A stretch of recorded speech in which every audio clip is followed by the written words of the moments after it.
Hey guys, Christina here, New York Country Swag, another up close and virtual with our guy Hardy. What's going on? What's up? How are you? It is so good to see your face. We are so excited for brand new music. How has life been? It's been good. I just kind of getting ready for the record to come out, doing a lot of that stuff. This is my first go around with like putting out a solo record, so I'm starting to realize how much that goes into putting a record out. But it's been great. I've been writing a lot since I've turned in the record. I feel like I'm just a normal songwriter again, which is really cool to just be like, okay, I'm done writing for me for a while. I'm going to go back to writing for other people. And it's been good. Quarantine has been pretty good for me. Well, writing for other people is going pretty well as well. So you just hit another number one, your fifth number one with Low Cash, One Big Country Song. Congratulations on that. Thank you very much.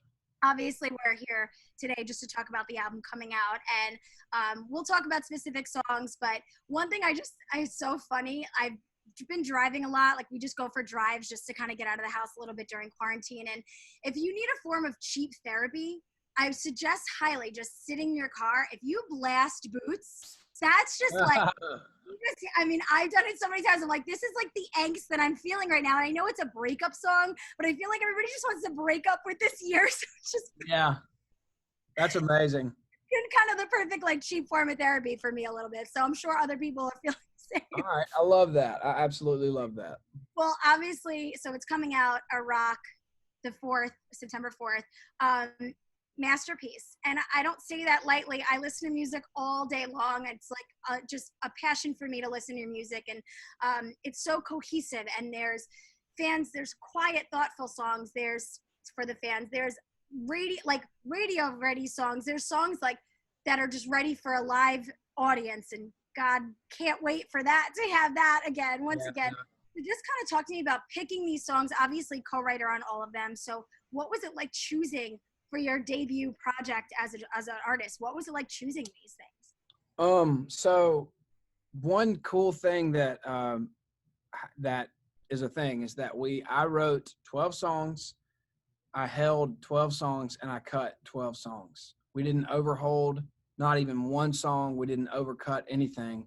And honestly, that just kind of happened. It just sort of like there was no plan, but I think I had Boyfriend, Boots, Give Heaven Some Hell, and Truck on hold, and we cut those back in December before quarantine. And then quarantine happened, and I just kept writing through Zoom and like some very careful like in-person writes, and I just knew like I wanted this kind of song and this kind of song and this kind of song and this kind of song, and it just like I just filled all the gaps. And every time I would get that song, I would send it to Seth and just my A&R team and be like, this is perfect for this, kind of gap of what I want to say here. And next thing we knew, we had the record done. And I mean, I really mean that. We held 12 songs and we cut the 12 songs we held, and that was it. It was pretty crazy. Very rare. I think so. I think it is. And so there wasn't as much pressure as you would think about like deciding which ones to let go of and which ones to hold on to. It was very organic, and it was very like the day I finished it or the day I got the demo back, send it to Seth and Joey and be like, this is on there. And they were always like, yep, this is it. And that just happened 11 times pretty much, excluding One Beer, which has a little bit different story. Obviously One Beer. So let's talk about One Beer. New York City, I feel like the last time we spoke was October, and obviously the world was a different place. And I will never forget that moment. We talked before it was your headlining debut in New York, sold out show. And then that night we're sitting there, we're with your team, we're with all the media people, and you played One Beer, and it was truly like a magical moment. And we have it on video.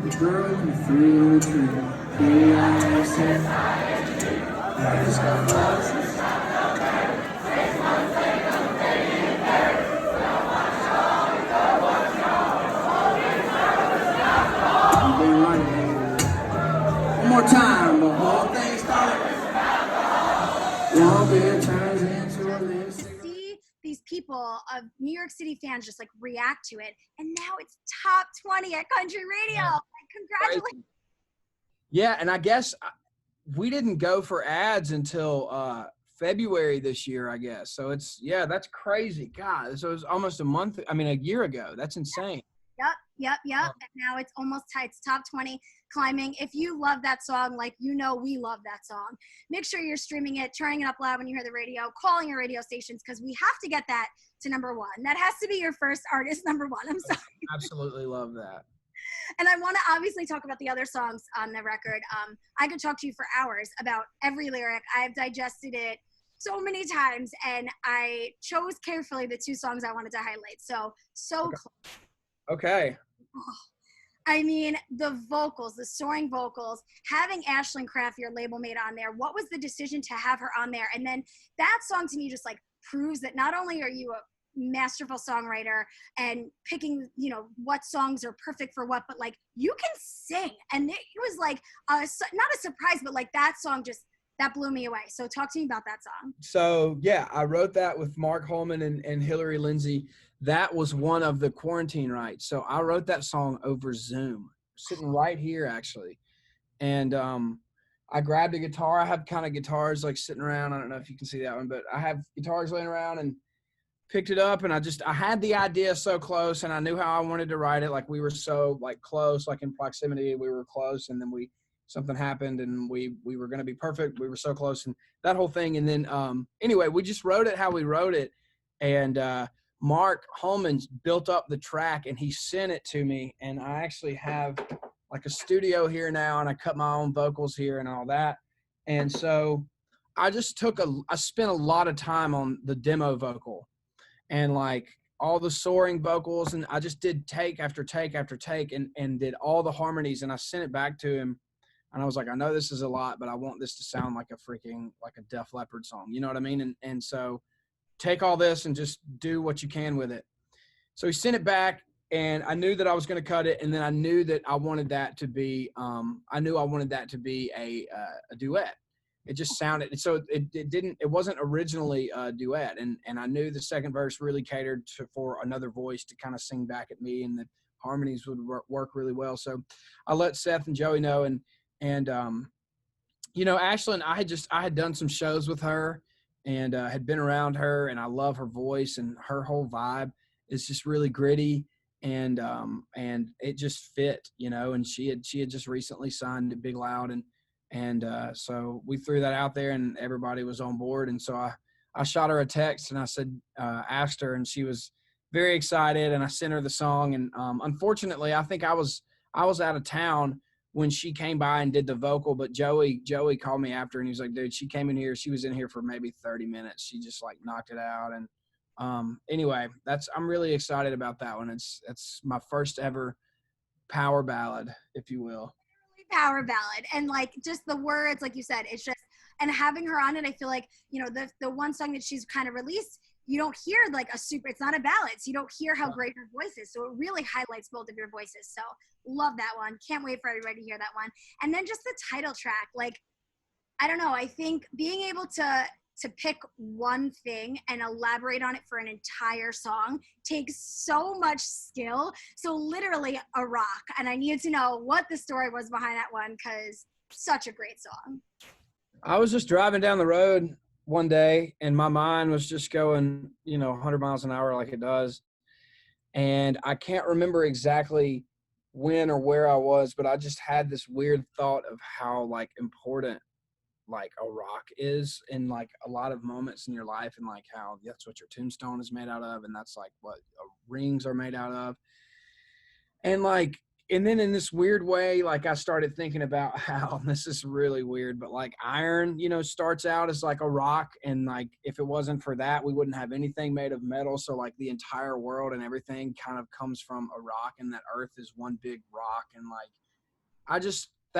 it started as just a weird like thought, and I wrote that down because I had no idea how to do that, but I just kind of started thinking about it, and I ended up writing that song in the middle of the night one night with Jake Mitchell, who I also wrote One Beer with, and Smith Onquist. After we went to the bar, we came back and just wrote it. I mean, I told him the weird idea I had, and I don't know, it just kind of happened. We spent a lot of time on that lyric, and it just kind of happened. I love it. And why that song to title the whole album? You know, I think there's two reasons. One, it's a good synopsis of like human experience, I guess you would say, and the album has a lot of that. The album talks about love and breakup and death and whatever. It covers a broad spectrum, and a rock is kind of a good like closing thoughts. This is what you just listened to, and I'm kind of re-referencing all of that now. And also the record sounds like a rock record, you know, and so there's a little bit of that kind of cheekiness to that whole thing too. Yes, I love it. I love it. So obviously it's a weird question. Everybody I've been asking, I'm like, so what are your plans for 2020? Like, that's a weird question because nobody knows. But what are your plans as far as the album release? I know things are all virtual now, and like, what would your hopes be for the rest of the year? Honestly, my hopes is that some venue figures out a way to separate people enough to where we can play shows for them. I'm starting to see pictures and like you know, I saw a video the other day, kind of similar to probably what you were talking about earlier with the venue that's doing a thing where people are coming by and playing, but where like a field and each group of people, they have like their pod. Right? Yeah. I'm starting to see stuff like that. So that's my biggest hope, is that somehow they can figure out a new way for us to go play shows. Cause man, I miss that so bad. I miss it. I mean, a summer without shows is like this weekend's supposed to be Kenny Chesney. Like what? Like I'm supposed to be at a Kenny Chesney concert, not sitting at my house. I know we all are feeling it so much. And this album, I feel like, just needs to be played live. Where you at? That needs. Yeah, I know it. Needs to be live. So we are excited for everybody to hear it. And we can't wait. It'll happen again soon. Someday there will be shows, and we can't wait for you to get back up to New York City. But we love chatting with you. We can't wait for everybody to hear the album, and it was great chatting. Thank you. It was so good to see you too. Hopefully one day soon we'll get back. We'll talk to you soon.